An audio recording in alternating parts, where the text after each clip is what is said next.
Hey, hi, what's going on everyone? This is Jerry with CaptureCraft and welcome back. Figured I'd pop in with a little tips and tricks, if you will, little supplemental, little things I carry with me that make my life as a photographer a lot easier. But first off, how you doing everyone? Good? Feeling good? Feeling great? I'm feeling good, I'm feeling great. How are you?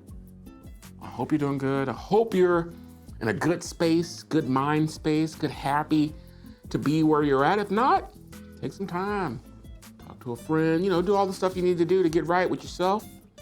Because you gotta live with yourself after all, so make sure you take care of yourself, right? Anyhow, so let's hop on in.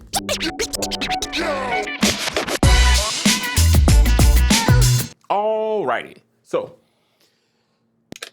I do a fair amount of corporate stuff. I do a fair amount of event photography, and I do a fair amount of headshot photography, right? So, and I always have a few things that I keep with me. And not really talking about gear per se, the camera is irrelevant. I shoot with a Sony, this applies to everything. Sony isn't anything special, better or worse than anything else. It's just my preferred camera. So whatever you got, all these things apply, right? So one of the things that I always like to have with a camera is some type of strap, some type of thing to keep the camera from hitting the ground, right? And yeah, so this little thingy right here is just a little bit of paracord. I was in my arts and craft vibe and I made that. And I used to just loop it right around the little loop that came, with a camera, little triangle keychain thingy. But I picked up some of these little snap-in, quick release clips, online. I got a 4-pack of them. You've probably seen them around. I'm not sponsored by anybody, obviously, but this is Peak Design, and it's pretty convenient. You can kind of slap it in and out. I was kind of skeptical of this little cord here. It's tiny. But yeah, I just screw this bad boy into the bottom here, and I can go from my wrist strap to, a shoulder strap, and I got one of those in there as well. And usually if I'm running and gunning, in and out of the car, if I'm doing something that's not necessarily, where I need the camera with me all the time, but I'm bringing it with me, like if I'm out sightseeing or something, the camera's in like a little pouch, kind of like this. I put the wrist strap on it because, I'll pull it out, I'll shoot. I may walk around with it for a little bit, but then I can put it away. But if I'm out and let's say I'm doing something where the camera's gonna be with me a little bit more, but all I'm gonna use is the camera, so I'll use a wrist strap. I got my little Peak Design and my little arts and crafts paracord attachment there, quick release. But if I'm out doing like pro work or whatever, I use this little holster here. That's a Holdfast. They make many of them, so the brand itself isn't important, but it does do a few things. It kind of sits on like a backpack. I can put 2 cameras on it and kind of do what I need to do, but a lot of times I'll be out with this 35 to 150, and as far as like event coverage, that pretty much covers a lot of what I need.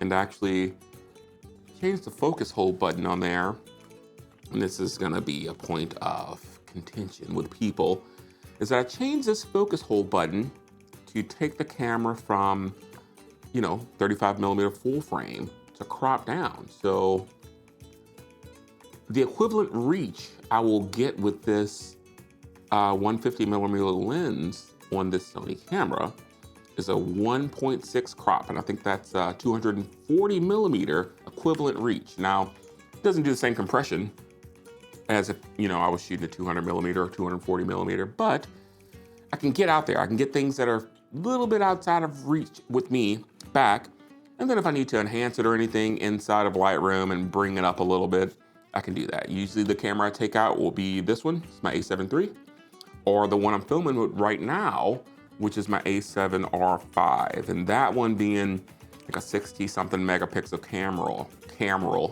I can't even talk. That one being a 60 megapixel camera. Yeah, just cropping in on that one I don't lose a lot. It probably the same megapixels as something like this A7 III, you know, when it crops down. So anyhow, that's usually what I do with this. It's just a little trick that I think is somewhat useful. Maybe you'll think it's not useful, but you know, it keeps me from having to bring a bunch of gear with me. And you know, this stuff's expensive, you know, and not having to bring, you know, a 24 to 70 and a 72 to 200 lens to come out and cover events. I think this here, 35 to 150 does the best, is my favorite lens to cover. So, you know, it's been a couple of times where I could have used a little bit wider, but I mean, if I got the space to back up, I'll do that. And if I don't have the space to back up, just with a little persuasion and asking nicely, I can usually get the client or who are the subject to back up a little bit if I need to get a group shot and get more people in there. So anyhow, I always have a way to secure my camera. You know, this stuff's expensive and, you know, I don't want to drop it. I don't want it to hit the floor. I don't want to lose like a lens or a camera body because, you know, I was negligent or just out there hot dogging around with just a camera in my hand. So tip number one, make sure your camera's secured. I always do it, always have it with me. So yeah. So back to the bag situation. I got this Holdfast camera straps, the dual camera strap, and it was a gift for my wife. I really wanted one. It's dope, you know? It looks cool. You know, if I get dressed up in my event clothing and I put this little strap on, it looks like I have some suspenders and it's all nice and leather. So it's kind of a cool thing to have, but any type of strap that you have that helps you work faster and secure your camera is a good call. You know, I like the little, I think it's Spider or something or other, the belt holsters where you can just like put it on your belt. Those are cool. But yeah, I got this one and they had a product that's on their site for Holdfast that was, you know, they call it the quiver, you know, on a lens quiver. And I was like, man, that's cool. But that thing's like $300. And like, I don't want to, I like toys, you know, I like gear and I like getting things when it comes to camera world. But, you know, I don't want to spend all my money on just stuff to have the stuff. So did a little research, took some measurements, and I found this little bag here.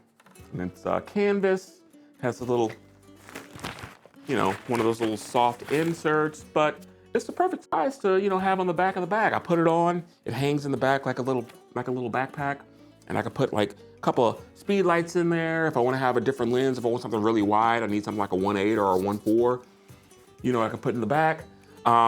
And it brings me to my next thing. What I usually always have with me in some way, shape, or form are these tools, right? So you've probably, you know, ordered something, a camera kit, and they send you all the things, right? They send you all of like the little cleaning supplies or whatever. And by the time, you know, you've been at it for a while, you'll have like 15 of these and 10 of those, you know, and a bunch of lens wipes, but they're good. You know, like I usually keep them in a number of bags. I keep them in my backpack.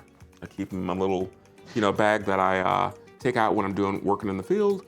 I throw one in a hard case. I throw one, I have a few of these around and they have all the stuff you need. A little air puffer, you know, some lens wipes, you know, a little duster tool. This one has some spray on the end. I probably wouldn't use that spray on the end of it personally, but to each their own. And, you know, this guy is a duster as well, or a girl. This thing is a little duster I picked up. And is it necessary? Absolutely not. But again, alluding to me being a tech person and loving to have like little gadgets or whatever. That's kind of cool, right? You know? I remember when I first got this camera, not even a few weeks into it.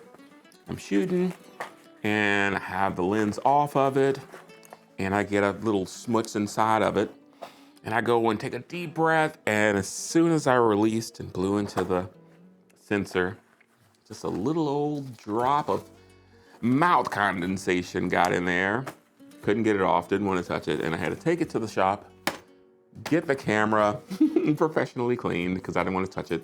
You know, now I'd probably get in there and clean it myself with a tool, but yeah, having a little puffer is going to be a lifesaver for situations like that. I mean, yeah, I don't think I've ever blown on a lens or a sensor or a filter or anything, you know, since I've made that mistake.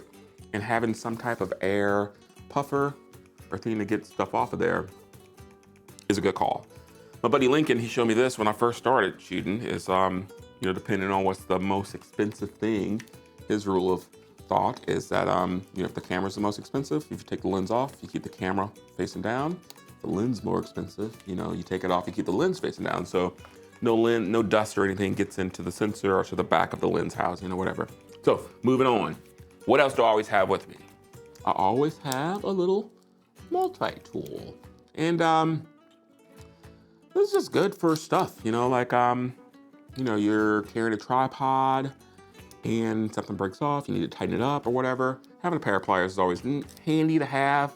You know, it's a little knife in there, it's a little screwdriver in there. It's always handy to have one of these tools. And especially if you're out doing something like video work, I probably use this, you know, all the time. Cutting gaff tape, doing whatever.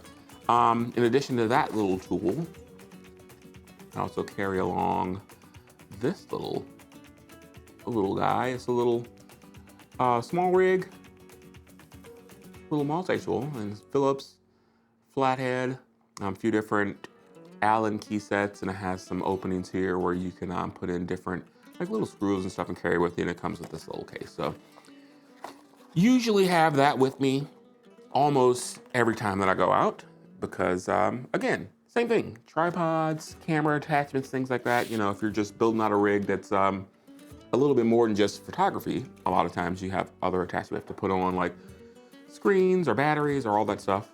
And it's good to have the stuff at your fingertip in your bag, ready to rock and roll, right? So last but not least, one of the things that I almost keep with me almost all the time going out, and this is kind of a little fun thing to have if you don't have one, is an ND filter, right? So I keep my ND filter with me for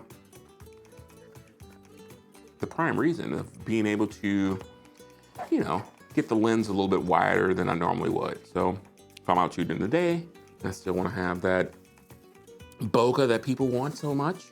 I can throw my ND on, shoot at f2 or f2.8 on my lens there, and yeah, still get that dreamy bokeh, but I don't have to, you know, go crazy with the settings or whatever. I can cut down the light with this little piece of tech here, and kind of the way that I make this universal.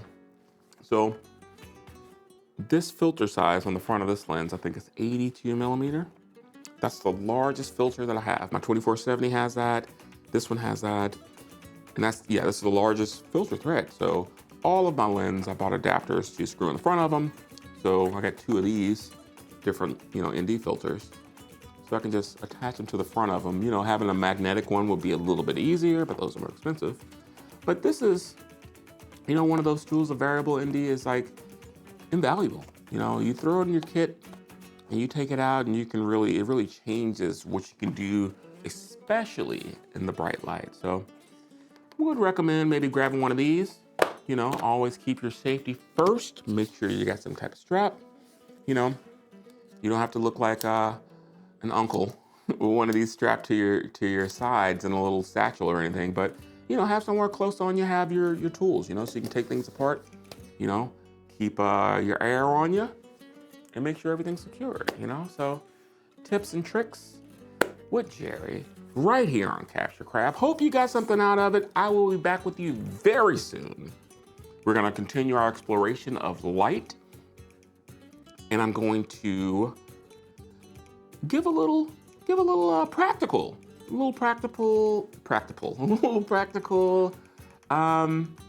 example of what you can do with one light and a reflector, and you know, how to kind of put this into motion. So, you know, sometimes you start off and you're doing photos and you know that you're just like, oh, I like to do it, but it's sometimes nice to bring in a paycheck from that. So we're gonna cover some one light shots with a reflector, and we're just gonna cover how to just kind of get up and get rolling with doing just some pro headshots, right?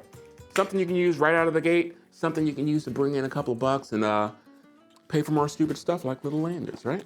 Anyhow, Hopefully you got something out of it. Make sure you like, subscribe, share, all of that fast jazz, and I will see you in the next one. Thanks for watching.